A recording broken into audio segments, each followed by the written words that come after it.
Welcome to LOA Today. Walt Thiessen and life coach David Bartke here. It is Thursday, October the 12th, 2017. We are continuing our ongoing exploration and conversation about Abraham-Hicks' Ask and It Is Given. We're up to Chapter 8. But before we get to that, David, you brought up something to me off the air that was a really good idea, and that was sharing questions from the audience. And you're actually ahead of the pace here because you already have some. How'd you do that? I do, but before we do that, I thought it would be fun to start. Like when I do a coaching session, I always ask my clients to tell me what wins did you have this week. So a win is anything, big or small, doesn't matter, good that happened to you. So, like, I'll share some of mine just to give you an idea. Okay. So, like, let me think, like, this past week, okay, I got some really good parking spots, like, really good. Like, I took my mom to the mall one day, and we literally got the spot right next to the door. Very good.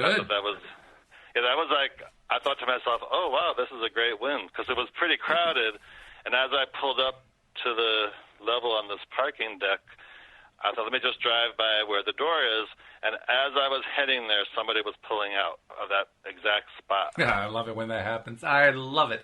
So that was I had some wins like that.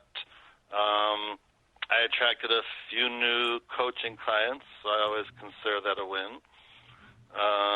So those are a few I can think of right off the top of my head. What about you? What can you think of? Well, the big thing that happened for me this week was over the weekend. My wife and I went to Cape Cod. So we had 4 days off, and it was just really needed, and it was great. One of the interesting things that happened was that, according to the weather forecast, when we were there on Saturday, it was supposed to rain all day Saturday. And I've told you some of my stories in the past about how I've affected weather. Well, the two of us stayed again, and despite the fact that rain was forecast throughout the day, it didn't rain at all when we were there. However, we did find out what happened to the rain. Yeah. We actually drove the rain to the north side of the Cape. So the North Shore was getting pounded, and we were getting nothing. How dare you? Yeah, well, hey, like I said, this is a long history that I have. I had this same thing happen with a hurricane off the coast of North Carolina that just soaked the Carolinas in the late 90s. And to this day, no one has held me accountable for it. I'm grateful for that. But, hey, guys, it was on me, really. Well, that's a good win. Yeah, it was a good win. Yeah, we had a wonderful time, too. One of the hardest things that can happen, particularly when you are in business for yourself, and you know about this because you are in business for yourself, is the need to get away and to focus on anything but, and to focus on enjoying what you're doing and so forth. And our big win, aside from controlling the weather, was we did just that. We spent very little time thinking about work. It was really very good. I mean, even though it was a short vacation, it gave us all of the rejuvenative. There's the word. I'm using an actual word now, not a fake made-up word, but a real word. but it was rejuvenative. It actually rejuvenated us the way a vacation's supposed to do, and that was a good thing. Yes. Now, I have to say, for the rest of the week, I had to really struggle to find, wins because there was a lot to not win about. But I find in those times, and I know you do too, you just have to do everything you can to block out all that junk and say, okay, what's the little tiny bit that worked well? And for me, it was always wins. There's always wins happening. There are. You just have to spend more time focusing on them than on the other stuff.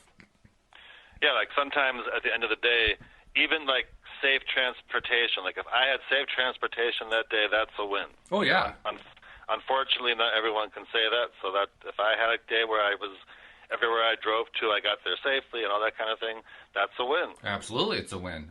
For me, one of my favorite wins is I get to go out almost every day and get my daily walk in, which I love. And absolutely. Every time I can get out and do that, that's a win. Absolutely. That's right. So it's the little things as much as the big things. You and I were talking about that, too. It is the little things as much as the big things. Yeah, because it's just when you think about what wins you're having, it just puts you in that win vibration. So it's not always about the big win. Like, sometimes people do have big wins, and that's wonderful. Mm-hmm. But, recognizing that you got a parking spot or you had safe transportation or someone said they liked your shirt or whatever it is. Or right. You know how sometimes people say, like, oh, have a blessed day, or oh, have a wonderful day. Like, to me, that's a win, that somebody wished that for me. Sure. Oh, yeah. Any good thing that happens. Yes. That's really the criteria. If it's a good thing and it was enjoyable in some way or felt good, that's a win. Absolutely. Yep. And the reason it's a win is the more often you focus on them, the more of them that you have, the more of them that you have, the more good things happen. That's right. That's right. So that's why I thought it'd be a good way to start. That's good. I like that. Yeah. I mean, ask what wins. Louise and I do that in terms of asking ourselves at the end of the day, name 3 things that went well that day. But this is like another version of it. I like that. Yeah, that's great. Yeah. So I thought it would be nice, an idea that if anyone's listening that may have any questions for you or me, they can email me at david@lifecoachdavid.com. Now, I got to ask you something, David, because you said you already have 3 questions. How did you attract them? Because you didn't announce them here on the show before now. So how did you attract them? Okay, because some of my clients listen to the show. Ah, okay. So, well, that's good. Just randomly, I said, I'm thinking of doing a Q&A. Do you have anything that you want to ask? And they're like, oh, yeah, let me ask this. And then very cool. I asked a few, and they had some questions, so I thought it would be a good way to start this. So what do you have? If anyone has a question for future shows, feel free to email them to me at david@lifecoachdavid.com. So let me go because I wrote them down. So the first question is from Janet from California, and she's asking us, how come it can be easy to forget about law of attraction? Wow, I never really thought of that as being a problem, but okay, sure. Yeah, that's a good question. No, I get that, yeah, because like sometimes you can get caught up in stuff and you kind of forget about focusing on what you want. I'm not so sure. I'm not so sure you have to remember law of attraction.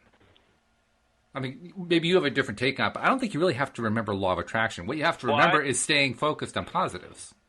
Yeah, I take that as meaning like someone who knows about the law of attraction and knows a lot of the processes and what to do, but even with that, sometimes like she can forget about doing that when you're in the middle of, like when something happens and you kind of forget about focusing on what you want. You kind of forget about checking in with where your vibration is. And I just think that's just part of being human. Yeah, that's true. And I think the more you practice becoming aware of what you're focusing on and thinking about, and the more you practice deliberately raising your vibration when you need to, then I think it becomes less harder to forget about it, because it becomes more like a habit.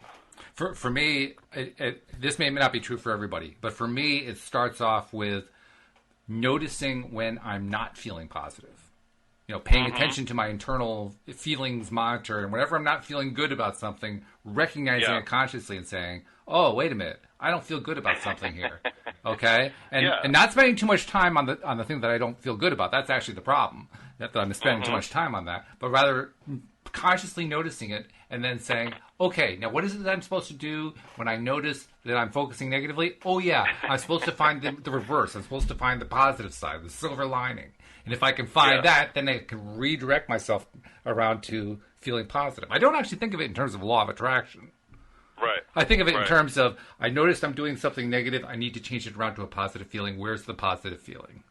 But I think that's a good point you bring up, too, is that it's not so much forgetting about it, which we all can, is that when you do realize it, to take action to shift your thoughts or to pull yourself up vibrationally. Yes.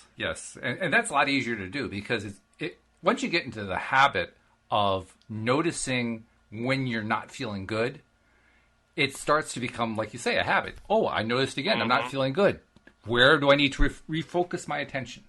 That's my phrase. I noticed that I'm not feeling good. Where do I need to refocus my attention? What do I have to focus on this time to feel better? Yeah.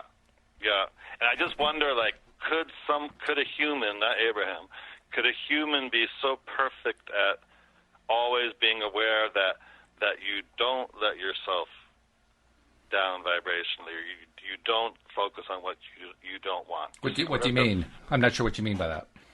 Well, in other words, could someone get so aware of what they're thinking about that they never forget about it. They never forget about what thoughts they're thinking about or how they're feeling vibrationally. So they never go to a lower vibration or think about things they don't want. Yeah, I mean, I think that's ultimately where we're trying to get to, all of us. And it isn't so much the perfection of it; it's more like the progress. So you don't really want to worry too much about whether or not you're hitting that perfection all the time, because all that's going to do is put you on a negative spiral. That doesn't help. You know what I mean, right? Yes. So your advice to Janet would be what? My advice to Janet is... Not to get so concerned with that part. Yeah, don't worry too much about the fact that you're feeling bad, because that's just going to drive you down the crazy road of, well, why am I feeling bad? What drove me to feel bad? And now you're constantly focusing on feeling bad. Instead, use it as an opportunity to consciously recognize that you're feeling it and then immediately look for, where can I feel better? What can I refocus my attention on to feel better? And there's always something. Right. If you just look for that silver lining, there's a silver lining in anything. You just have to look for it. That's right. Or just something as simple as, once you're aware of the fact that you are thinking about something you don't want, is just asking yourself in that moment, like, okay, well, what do I want then about whatever it was you were thinking about? Right. To help you start shifting out of it. Yeah, that's a good way to look at it. Because that's ultimately what we want. We want to focus on what it is we want. Which sounds a little redundant, but it's true. Absolutely. And I think also it has to do with, like, what Esther/Abraham says a lot about that word momentum. Like, if someone's had a lot of time thinking about something in a more negative way, it's just going to take time to gradually shift out of that. Yeah. And again, you don't worry about how much time it takes. Exactly. Because that's negative spiral stuff. So don't even focus about how long it takes. Focus instead on what you talked about, wins. A win is every time that you notice that you're feeling bad and you find a way to feel good instead. That's a win. Actually, what you just said leads us to the next question. Okay. Which is from Jessica from New York. And this is what I think we can all relate to this one. Why does it seem to take so long to manifest something big? For the same reason that it takes so long to manifest something small. It's the identical same reason. Right? Which because it's just resistance. Yep. The more resistant you are, and a lot of times, though, bigger things, we all do have more resistance about, because it seems bigger. It seems harder. It seems harder, even though it may not be. It might seem like it is. It's actually just harder in our own brains and in our own minds, exactly. and that's what makes it harder. It's the fact that we choose to feel that it's harder that makes it harder. Exactly. And we're really good at it. Yes. So that reminds me of another Abraham quote where it's just as easy to manifest a button or a castle, but what are you focused on, the button or the castle? And it's also easy to get hung up on the fact that it's hard to attract big stuff. Joel used to have a great way of looking at that. He said, if you find that it's really hard to attract big stuff and it takes so long, then stop trying to attract big stuff and focus on attracting small stuff quickly. Take the small intermediate steps. Don't try to take the big leaps all at once. That's good too. Learn to crawl before you learn to walk, before you learn to run. Yeah, because a lot of people, though, it could be easy to get hung up on that question, though, because, like, whatever it is, someone can, whatever, that's different for everybody, whatever that big thing is. But I was hung up on that for a long time, for a very, very long time. And it wasn't until I started focusing on doing little things, improving myself in little ways, making little shifts in terms of how I'm feeling and trying to attract little things that I felt confident I could attract. It was only when I started doing that on a regular basis that everything started to change. Yeah, because the minute we start to think, why is this thing taking so long, then we're putting ourselves in the vibration of it taking so long. Yeah, it's an instant self-defeat right there. Exactly. So if you're feeling, it's a good question, yeah. But yeah. if you're feeling that way, if you're feeling like it's taking too long, that's your biggest signal that you should stop focusing on trying to attract big stuff. Right. That's like a lot of times Esther will say, just go general. Yes. Just go general. General's actually good. Because you can't go wrong with general. That's the nice part. Yeah, because the big thing, a lot of times it's not good to work on the big thing, because then you have that in your mind already that it's the big thing. Yeah. So, it's almost like we turned it into some sort of a testosterone match. I mean, I know that the person who asked it was female, but I'm using it generically. Right. It's this big contest. I got to be able to get the big thing. Well, no, you don't. No. Where is that written? It's like the crazy rule among the wealthy rich kids. Whoever has the most toys when they die wins. Like, who cares? Oh my goodness. What's the point? Yeah, no. I mean, that's just insane. Yes, and then we have one more question for today's question and answer. Okay. It's from a Sean from New Jersey. Okay. And he is saying, I'm more new to law of attraction. Why is it so important to know about it? Okay, that's a fair question. Yeah. I guess my response to you, Sean, is what's important to you to happen in your life? Because meaning, how do you want your life to go? What successes do you want to have? What do you want in your life? How do you want, if you could outline your ideal life, what would it look like? And so it's important to know about law of attraction in that regard, so that you can understand how you're most likely to get there. Yeah. Exactly. Because, to me, law of attraction is just so important because it involves everything that happens to you. And you want to become a deliberate creator so that you're the one controlling what you're thinking about and focusing on and attracting. It's not just some random thing happening to you. Exactly. Yeah. I mean, you can continue to just go by default if you want to. You can. It's not terribly satisfying. It's where actually people get very frustrated because the same things just keep happening over and over again, and very often they're negative things. Oh yeah, I mean, I guess you and I can both say, well, I remember when I used to be like that compared to now, and it's so much better now. I still do it occasionally. I mean, I'm a human being. I make mistakes, Yeah. But even now, when I trip up like that, when I find myself going, off the deep end,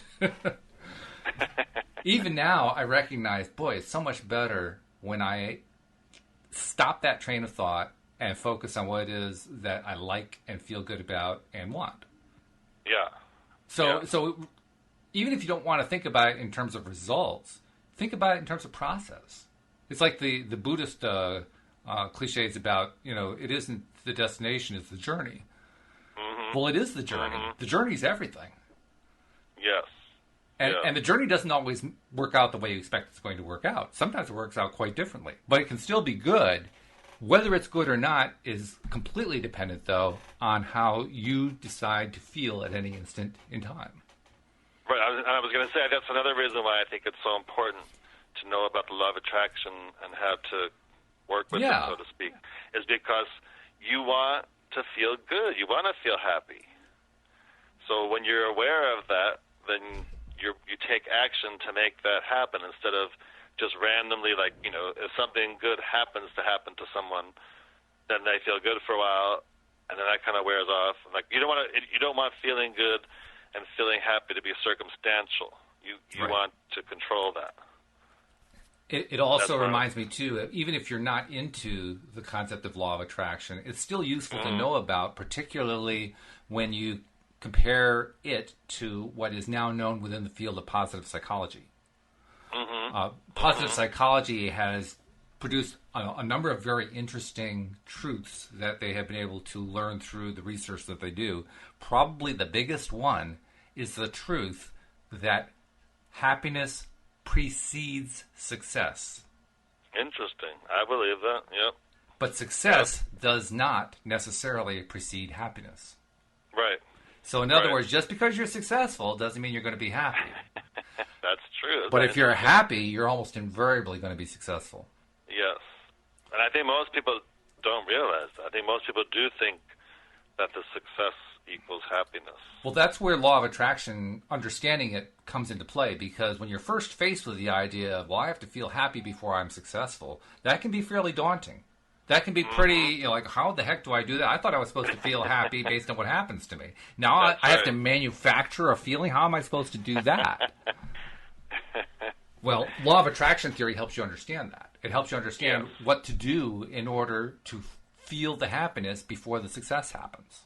That's right. And, why would you want it to be circumstantial when you can make control how that is? Like, why do you want to wait till you get the thing or the success, and then suddenly you're happy for a short time, and then that could easily be lost. So you want to take action to feel happy and be happy and all that kind of thing. Or even if you can't control, because control I find is a little bit of a strong word where law of attraction is concerned. You can certainly influence. Mm-hmm. You may not have the kind of control that you get with a steering wheel when you're driving the car, and just a slight turn to the right gives you a nice curve and so forth. You may not get that level of control, but you get plenty of influence when you use positivity and the law of attraction to get where you want to go in your life. You get a lot of influence. Oh, absolutely. And when you work with setting your intention and working with your intentions, and it's just so much better than just flip-flopping around. It is. Feeling good, feeling bad, feeling happy, feeling sad, all that. You want to be more aware of that and what to do to help yourself. That's true. That's true. One other thing that occurs to me too. That was our third question, right? Yes. Right. Yes. Is that all these questions are tying beautifully to the book? Oh, good. Yeah, because we're up to chapter 8. And Chapter 8 is entitled, You Are a Vibrational Transmitter and Receiver. Well, what we're talking about here is the act of deliberately becoming a vibrational transmitter and receiver. Yes. That's literally what that is. Every time that we're putting out there deliberately the intention of feeling good, despite what's going on around us, we are, in a sense, transmitting that goodness to the universe, and we're receiving back what the universe sends back to us, which is here's more goodness. That's right.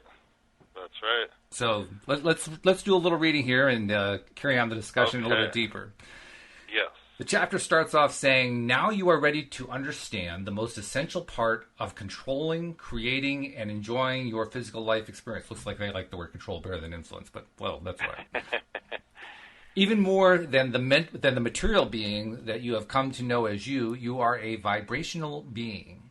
When someone looks at you, they see you with their eyes and hear you with their ears, but you are presenting yourself to them and to the universe in a much more emphatic way than can be seen or heard. You are a vibrational transmitter, and you are broadcasting your signal in every moment of your existence. That's a lot. That is. Every moment of our existence, we are vibrating and transmitting that vibration. And and the deeper message is we're doing it through what we're thinking and feeling about. That's right. That's right. So continuing on, it says, as you are focused in this physical body, and while you are awake, you are constantly projecting a very specific, easily identifiable signal that is instantly received, understood, and answered. Immediately, your present and future circumstances begin to change in response to the signal you are offering now. And so the entire universe right now is affected by what you are offering. Wow. That's a lot of power. That is, and it says now and the future. So you're setting your future up by how you're vibrating now. Right, yeah. It goes right into it in the next paragraph. Your world, present and future, is directly and specifically affected by the signal that you are now transmitting. The personality that is you is really an eternal personality, but who you are right now and what you are thinking right now is causing a focusing of energy that is very powerful. And this energy that you are focusing is the same energy that creates worlds. Whoa. Wow. That's big. It's also perhaps a little bit too much to chew off, bite off and chew, because like we were talking about before, if you're having trouble attracting big stuff, you probably shouldn't focus on the big stuff. But there is there's a feeling of, wow, at least there's a potential there. If there's that much power, this is at least worth learning. Yes, that's for sure. Yes. But creates worlds. Wow, yeah. That's big. And it goes on to say, in this very moment, it is creating your world. Wow.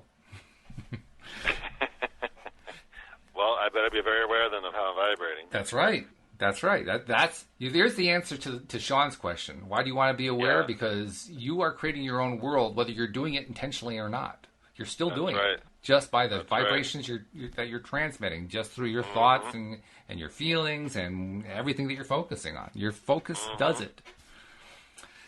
In fact, the article goes on to describe this in a little bit more detail. It says you have a built-in, easy-to-understand guidance system within you, with indicators that help you understand the strength or power of your signal, as well as the direction of your focus. And most important, it is this very same guidance system that helps you understand the alignment of your chosen thought with the energy stream itself. That's really a critical thing here, because at first glance, it may sound like we're giving off the energy. What we're really doing is we're focusing energy that's working through us.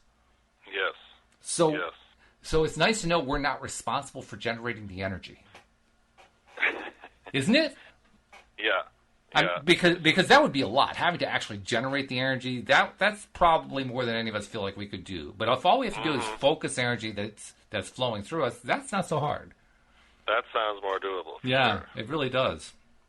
Now, it goes on to say that your feelings are the representatives of your guidance system. In other words, the way you feel is your true indicator of your alignment with your source and of your alignment with your own intentions, both pre-birth and currently. So it's past, present, and future, I guess. Yeah, really. So basically, if you're feeling really good, then you're at a high vibration. Yes, that's the idea of a vibration. High vibration is the good stuff. Low vibration is the bad stuff. Mm-hmm. And for those who you can tell based on how you feel. Oh yeah, right. For those who have a little problem with the concept of high and low, let me share a little bit of a story that might be helpful. Okay. I have a background in music, and I played piano and guitar for many, many years. Oh, that's nice. Yep. When I was in classical? Classical, rock and roll, you name it, I played it all. Oh, rock and roll too? Oh, yeah. Did you have a garage band? I played in a number of bands. I played out for money, actually. So, yes. Wow, I've done that. Yeah, it's a lot of fun. It's a lot of work, and there's also a lot of lows that go with it, but there's a lot of fun. The only regret is that I did lose partial hearing in my left ear. But other than that... Oh, well... That's what happens when you have a loud amplifier screaming in your ear, you know? But you got to be a rocker. So I got to be a rocker. It was fun. Yeah. Anyway, when I was in my 20s, I lived in Monroe, Connecticut. And at that, I was living with my parents. It was my last time living with my parents. I was about to move out. But there was a family down the street. The mother in the family had heard that I was a musician, and she called me up. I didn't barely even know the family, but she called me up and said, my son has been trying to learn guitar, and he's having a horrible time doing it. He's been through like 4 or 5 different teachers. No one can seem to help him. Would you be willing to give him guitar lessons? Now, I was not a guitar teacher at all, and it was not on my radar to be a guitar teacher. It was never something I thought about doing. Right. But I agreed to meet with the kid, and when I first heard him try to play, I felt so sorry for him that I said, well, I'll make an exception. I'll give you 2 months worth of guitar lessons. I don't really want to be an ongoing guitar teacher, but I can help you fix this, because this is fixable. Because I could see what was going on. And David, you don't have to know guitar or music to understand what was going on. I can just describe it to you, and you'll get it. Okay. You've seen a guitarist, whether they're playing with a pick or finger picking or whatever, you can tell they're relaxed, right? Yes. You can tell that they're doing it fluidly and easily. Mm-hmm. Imagine someone who's gripping the guitar neck like it's going to snap in his hand. And then he's gripping the pick like he's pounding the strings into the ground. That's the way this poor kid was trying to play. And you can't do that. There's no way to do that because your muscles are so tense, you can't possibly do anything quickly. And you have a hard time shifting from chord to chord, from position to position, because obviously with a guitar, your left hand is playing strings by holding strings down in various hand positions. Those are what we call the guitar positions, often first, fourth, and fifth position, that kind of thing. Mm-hmm. Well, he couldn't do any of that because his muscles weren't allowing him to do it. He was so stiff. Wow. And then the second problem he had was that he had no sense of how to read music. people had tried to teach him how to read sheet music, but he couldn't do it. He couldn't make any sense out of it. And wow. I would, quiz him on what he had learned, and he learned by rote some of the stuff about notes and so forth, but he didn't get it. It did not click at all. And so I sat there thinking about it for a minute. I said, well, let's start with the muscles. That's an easy one. We can fix that one real quick. Right. So basically, I just did some real simple exercises. We weren't even playing a guitar. He was just holding his pick, and I was grabbing the tip of the pick, and I was saying, pick my finger, Mm-hmm. And he would do it real hard. I say, no, softer. And would get down to the point where he was doing it so gently he was barely holding onto the pick. I said, great. That's the way you pick a guitar. So we fixed the first problem in 5 minutes. And we did the same thing with the left hand on the strings, too. And he got that. He figured that part out. Part of what we were doing during that time was just getting him to do things like breathing, to relax, to calm down. Because when you're in the state he was in, he couldn't even hardly think straight. Wow. You've got to be relaxed, right? How can you possibly feel good if you're not relaxed? Yeah. So that's all we did. We just spent time on relaxation. That was pretty much the first lesson. The second lesson, he comes back. I said, okay, now we're going to go after the tougher one, that he doesn't understand notes. He doesn't understand reading music. He doesn't understand any of it. I said, put the guitar down. Let's go over to the piano. So we walked over to the piano, and I sat down with him, and I just went through a few things. I said, okay, do you recognize scales? And I played a scale. He said, I'm not so sure. I said, okay, well, do you know about the letters having notes? Yeah, or the notes having letters, rather. Yeah, A, B, C, D, E. Okay, do you know which they are? No. Okay, well, here it is. Here's A, here's B, here's C, here's D, here's E. So I'm pointing at the keys on the keyboard. He says, okay. And I said, and here's where octaves come in, because you got C and then the next C up and the next C up. Those are octaves. And he gives me this quizzical look. And I said, well, you do understand that those are basically the same notes, right? And he says, no. Oh, my goodness. I thought about that one for a second.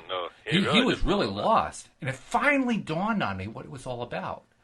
He didn't understand what high and low meant.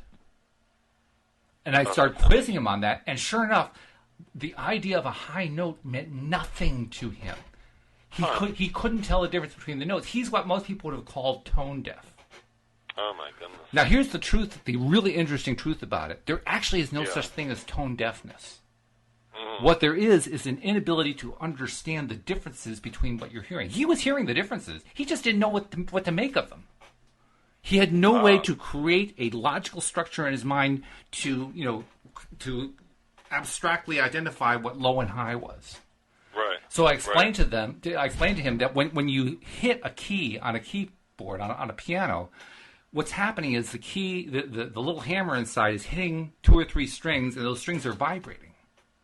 And those strings, when they vibrate at a certain speed, at a certain rate. Yes. The higher the rate, the higher the note is. And he almost got that, but he didn't get the part about the higher note. And it finally occurred to me, he didn't hear it as higher or lower. So I said to him, okay, you don't hear it as higher and lower. So here's middle C. You hear that one. Now I went 2 octaves up and I hit a very high C. I said, do they sound similar? Yes. Do you hear a difference between them? And he thought about that for a moment. He said, well, yeah, there is. They do sound different. I said, that difference is what we call high. And he said, oh. He had never heard that concept before. Interesting. Wow. So I mentioned that story because it can be really confusing for some people to hear what high and low is. What does it mean to be high vibration? What does that mean? Well, it's just a way of designating a rate of vibration that is faster or slower. The faster that a vibration is, we call it higher. The slower the vibration, we call it lower. And we have learned that kind of makes sense, because when it's lower, you're in a lower mood. Yeah. There's a lot of metaphor associated with it, and I think that's why we call it high and low. But unless somebody explains it to you, you may not get that. That is true. Yeah. So I say that to anyone who has a little trouble out there. If you're having trouble between the idea of a high vibration and a low vibration, all we're talking about is a faster vibration versus a slower vibration. And you can tell based on how you feel. That's right. If you're feeling good or feeling happy. It's a faster vibration. Say, I'm feeling at a higher vibration. We call that higher. If you're feeling down, depressed, low, upset, that's a slower vibration. You're feeling at a lower vibration. And in fact, if you want to carry it on the musical analogy a little bit more, any note that is a bass note is a very slow vibrating note. It vibrates at maybe 20, 30 cycles a second. Whereas what we call a high note, a fast vibration note, that's the kind that you hear for like an electric guitar playing a solo that's very, very, squealy, wow, wow, that kind of thing. That's very fast vibration notes. Yes. So there's another way of understanding slow vibration versus fast vibration, low versus high. Yes. I hope we didn't lose people who already knew it, but I felt that was important for people who didn't understand. No, because it's interesting. Even if you know about it, it's still interesting. It is interesting, yeah. It was enlightening for me. I'll tell you the rest of that story with the kid I was helping. He had been studying literally with 4 or 5 teachers for about 6 years and getting nowhere. Wow. I taught him for 1 month, and at the end of that month, he was writing his own songs. Wow, you're a good teacher. All I did was listen to him and understand what he was trying to tell me. Yeah. I listened to him, and he was trying to tell me that he didn't understand what low and high notes meant. It took him a while to say that. I mean, he couldn't say that directly. I had to kind of draw it out of him. But I was listening and listening and listening. Listening, by the way, is a terrific skill for using the law of attraction. You do that all the time with your business. Yes. You're constantly listening to people. Yes. And in fact, the ability that you have to listen is what makes you a good coach. So you were a good coach with him for sure. Yeah, it worked out very nicely. Of course, I didn't make a whole lot of money. I was only a teacher for a month, but what the heck?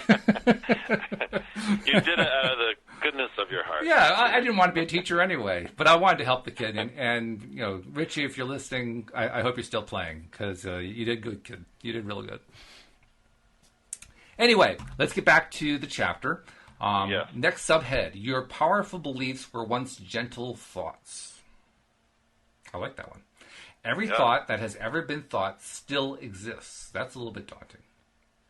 That means everything we've ever thought, including the bad stuff, still exists. Yeah. Ooh. Yeah. Ooh. And whenever you focus upon a thought, you activate the vibration of that thought within you. So, whatever you are currently giving your attention to is an activated thought. But when you turn your attention away from a thought, it becomes dormant or no longer active. Oh, that's good. So even though some of those thoughts that I thought about in the past that I don't really like so much still exist, they aren't active because I'm not giving them any attention. Oh, that's good. Yes. that makes me feel better. So when you turn your attention away from a thought, it becomes dormant or no longer active. And the only way to consciously deactivate a thought is to activate another.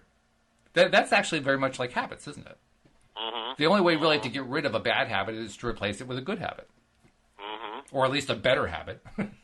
Hopefully. Yeah.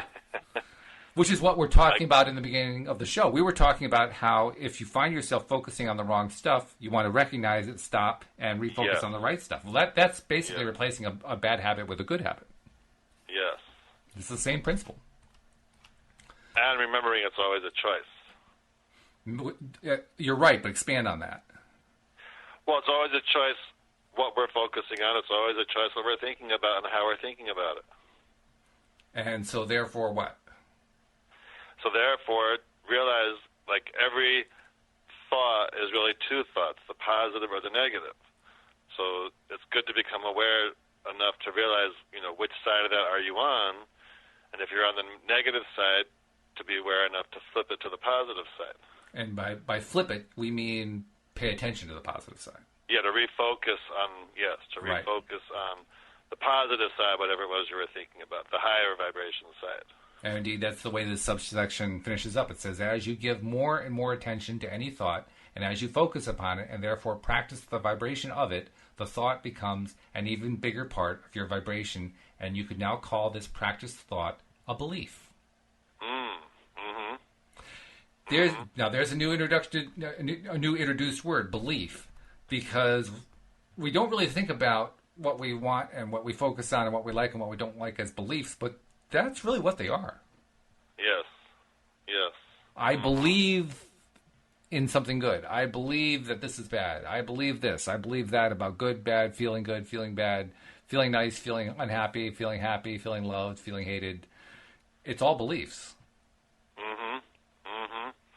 It's interesting. You know Alexa, the Amazon thing where you can ask questions? Right, yeah. I once asked Alexa, I said, Alexa, do you believe in love? What did Alexa say? Because you're using the word belief.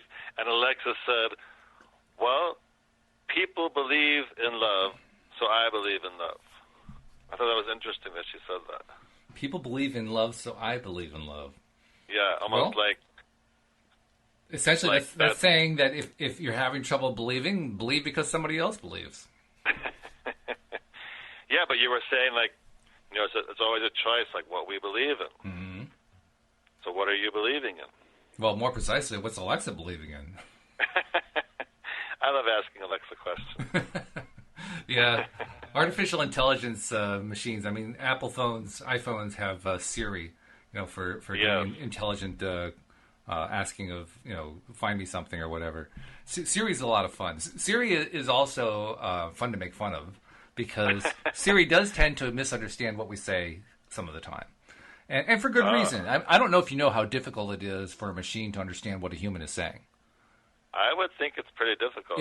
It's very difficult because not only does the machine have to turn sound waves into digital information, which is tough enough all by itself, but then you have to deal with the English language and all the nuances of the English language, all the idioms. Idioms are probably the hardest part because an idiom is essentially expressing something in a way that has nothing to do with the words you're saying, but rather the idiom stands for something else.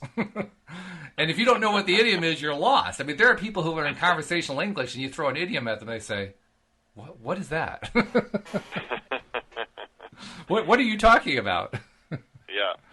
And a lot of times when I first wake up, because I want to be just in a raised vibration, I'll say, Alexa, tell me a joke. Oh, and some of her jokes are funny, and some are just like, So I'll ask her again, Alexa, tell me another joke. Well, the fact is, most of our comedians can do no better than that. So, I mean, consider where Alexa is drawing her material from. There are an awful lot of comedians out there who are really bad at it. Oh my goodness! So we should just put Alexa on the stage. Yeah, right. Imagine the Alexa HBO special. And there's just Alexa on the stage. There's only one problem. There's one big problem with that, of course, and that is artificial intelligence, as it has developed so far, is very poor on the emotional side. It doesn't yet know how to display emotions in a way that fools a human being into thinking that it's alive.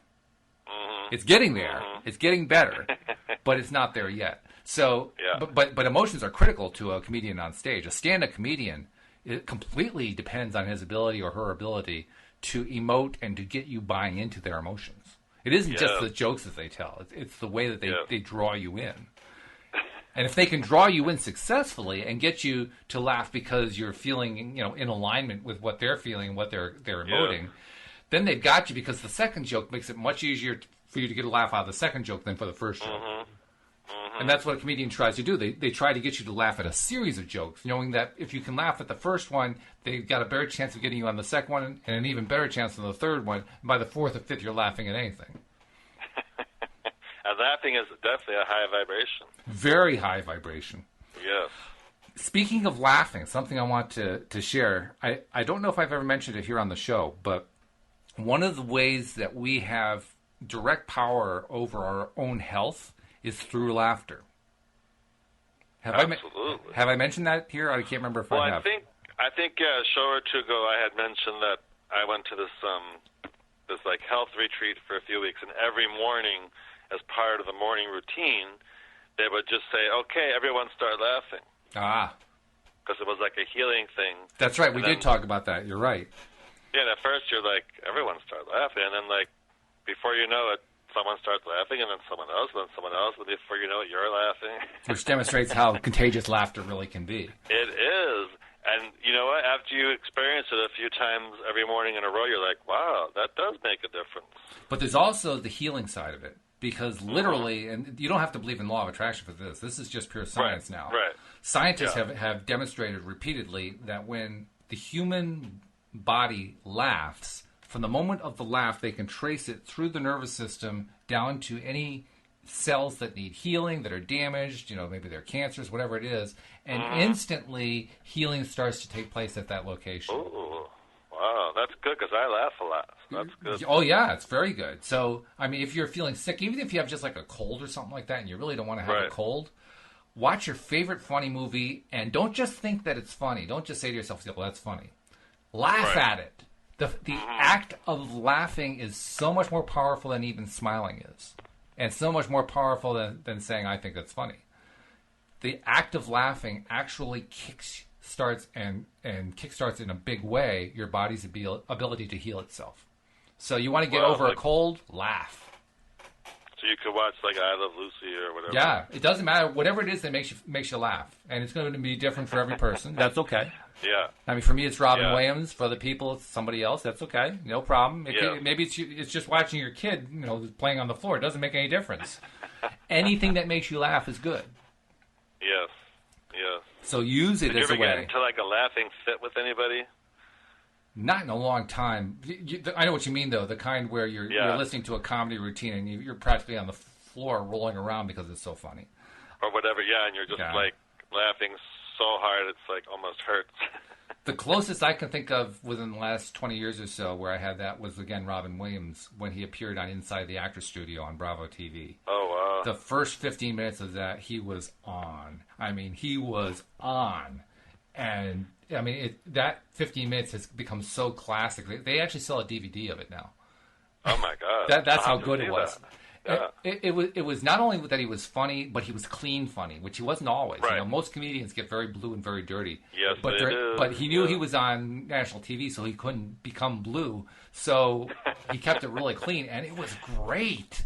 It was so good. Some of it wasn't so much that it was funny. You're just waiting, Robin had that great ability to just go with it any different direction, and you never knew where his mind was going until he started performing it. And you were just wondering, where's the next step? Who's the next character he's going to pull out? Like Aladdin, when he voiced the character of the genie in Aladdin? Yes. Somebody once counted up, he did 60 characters in 3 minutes or something like that. Oh, my God. I mean, he was just he was completely on that night, the day that he was recording that in the studio.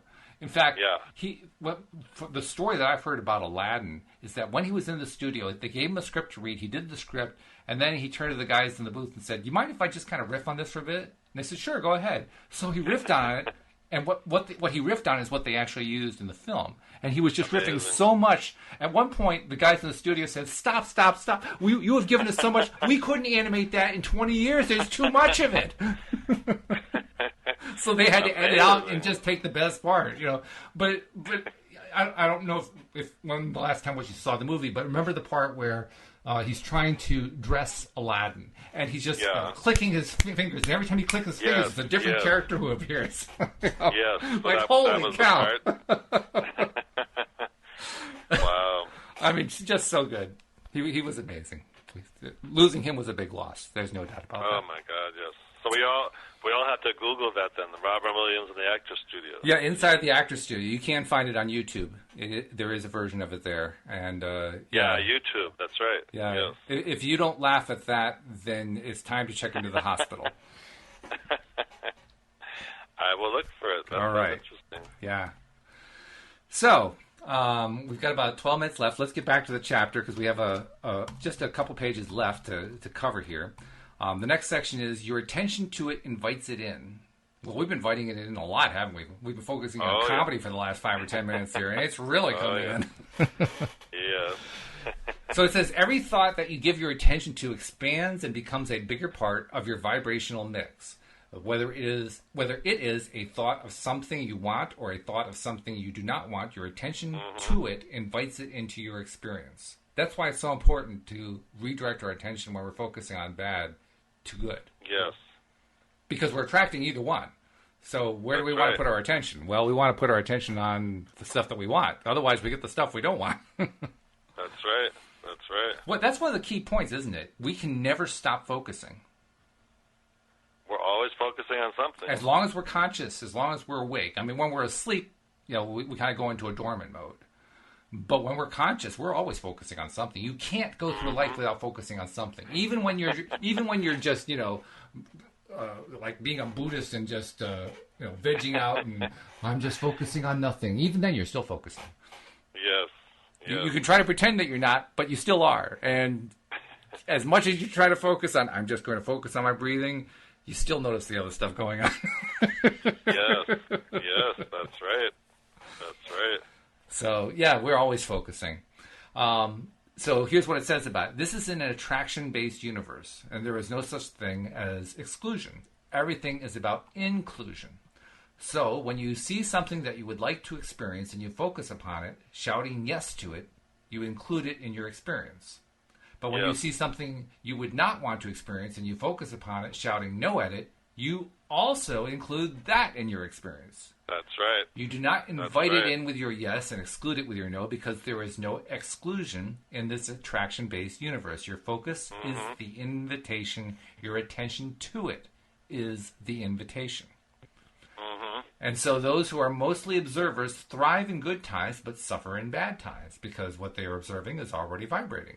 And as they observe it, they include it in their vibrational countenance, and as they include it, the universe accepts that as their point of attraction and, drumroll please, gives them more of the essence of it. That's right. So for an observer, the better it gets, the better it gets, or the worse it gets, the worse it gets. Well, I don't know about you, David. I think we can do better than that. Yes, I mean, when you have that awareness about what you're focusing on, and then you realize you're focusing on more of a lack of something, it's like, whoa, wait a minute. I better get out of there. It's something more that I want. Yeah, and more importantly, it's, do you want to be a victim of your life, or do you want to be the leader of your life? Yes. Because if all you're ever going to do is be the observer, you're going to be the victim. Sometimes you'll be the victim for good, but how often does that happen if you aren't actually, taking steps to make it good? Yeah. A lot of stuff that goes on in life is bad, and if you focus your attention on it, you get a whole lot more of it. That's right. There's that choice again. There's that choice. That's right. So and that's a big awareness a lot of people have too in the beginning. Like, they don't realize it until they hear that. It's like, oh, that's right. It is always a choice what I'm focusing on. And it's actually a good thing. I mean, how wonderful that we actually get to choose every moment of every day, not only how we're going to feel, but what more we're going to attract. That's right. That's very empowering. Very. It's basically a way of saying, you know what? Not only do I no longer have to be a victim, I can actually succeed. I can actually feel good. I can actually have everything. I can have it all. I just have to learn how to focus my mind consciously at all times, or at least as often as I can, on what it is I want to focus on. And not just focus on something just because it is. Because when you do that, you'll just attract more of that. Yeah, there's this built-in, I don't know, it's almost like it's an accepted thing. Everybody has to focus on what is. And we're all reminding each other, well, you're not being realistic, right? That's the most common phrase. You're not being realistic, which really means you're not focusing on what is. That's right. Well, that's right. How good is it to be realistic if most of what happens in the what is bad? That's right. And they're saying, well, you still have to focus on what is, because otherwise how can you know what's going on if you don't know what is? And I reply, why do I want to focus on what is if what is isn't what I want? That is so funny, but it's true, because otherwise you're going to keep yourself in the what is instead of focusing on what you want, so that the what you want becomes your what is. Actually, the people who have the most trouble with addictions of various kind are the people who are stuck in what is. Yeah. You know? It doesn't matter whether we're talking about a drug addiction or an alcohol addiction or a relationship addiction, a physical addiction of any kind, gambling addiction. Doesn't make any difference what kind of addiction we're talking about. It can be a personal addiction, being addicted to a human being. It can be addicted to almost anything. Addiction is complete focus on what is. And denial of any possibility outside of what is. Well, you deny anything outside of what is, I guarantee you're going to be addicted to something. In fact, it's very likely you already are. And if you don't want to be addicted, the first thing to say is, you know what? I'm sick and tired of focusing all the time on what is. I want to focus on something else for a change. Something more pleasant. Or preferably, yeah. I mean, if you're a complete masochist, maybe you want to focus on something that's really negative and unpleasant. But I think most of us would actually prefer something that's nicer. Yes. Yes, I hope so. I hope. The people that we're trying to reach with the show, so hopefully that's who's listening. You never know. Yeah. But anyway, the chapter concludes with this paragraph. It says, with your practiced attention to any subject, the law of attraction delivers circumstances, conditions, experiences, other people, and all manner of things that match your habitual dominant vibration. And as things begin to manifest around you that match the thoughts you have been holding, you now develop stronger and stronger vibrational habits or proclivities. Ooh, there's a word, proclivities. And so your once small and insignificant thought has now evolved into a powerful belief, and your powerful beliefs will always be played out in your experience. And I think that's important, that word that they use, your dominant vibration. So yes. It's not like if you think of something negative, oh my God, it's just is that your dominant thought, your dominant vibration. And the only way it stays dominant is if you keep thinking about, oh my God, I keep thinking about that negative thought. That's right. So if you want to not attract that negative thought, just focus on something else, anything else. I mean, almost anything else is going to be better because you're on a negative thought right now. So let's go for something. Even if you hit another negative thought, at least you're moving. As long as it's a little bit of a better thought. A little bit better, yeah. And if you can go for something that's a lot better, go for it. It's actually a good skill to develop, and it took me a while to understand how to do it. But when I learned how to be in a situation where the what is not terribly pleasant, and recognize it and want to get out of it, over time, just by kind of bullheadedly trying somehow to do it, over time I have learned how to spot what I was not spotting before. Oh, that's great. Over time, I've learned how to notice that there is another side to the same thing that's going on that's actually a positive. Mm-hmm. And it's really hard to see the first time. The first time that you start to try to do this, it's really hard to see. But if you just keep pounding away at it, eventually you start to notice the other side, the positive side. It's there. It's always there for you, but it just takes a while before you start to notice it. And then once you start to notice it, then the task, so to speak, is to keep noticing it over and over again and to notice it more frequently.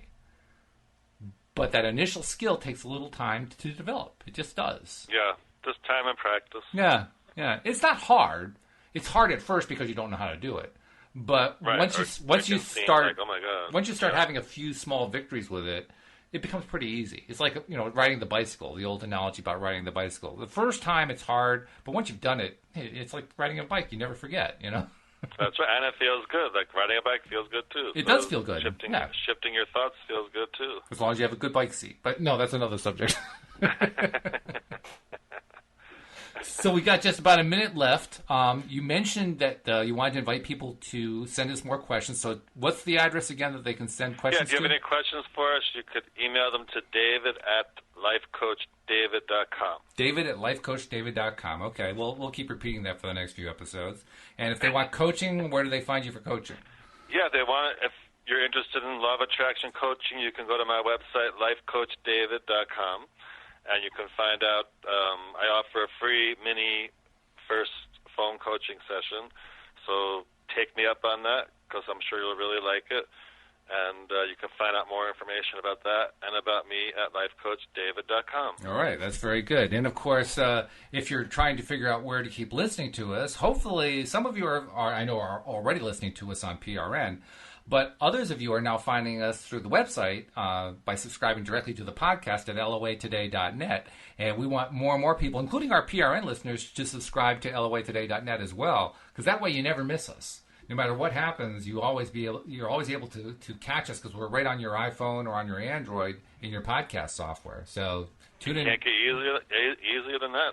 Can't get easier than that. David, it's been a pleasure as usual. Same here, Walt. We'll see you all next time here on LOA Today. Goodbye, everybody.